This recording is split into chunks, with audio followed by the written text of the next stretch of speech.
Hello, yung video na to is about 2019 new generation currency coin or NGC coin na piso.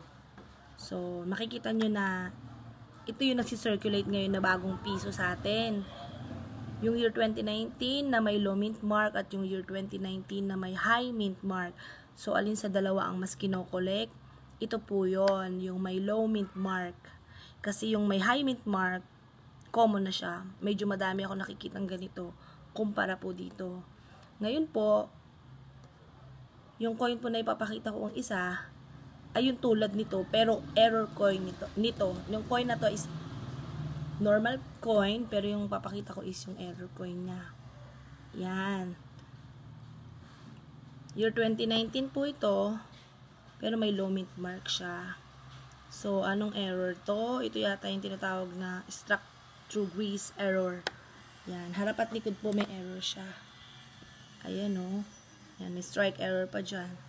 So, kita po agad. Ano po. So, I think mas kakolek-kolek to kasi madalang ako makakita po ng error coin sa mga new generation currency coin eh. Yun lang. Pag nakakita kayo, maaari nyo ring itabi at isama sa collection po. Thank you.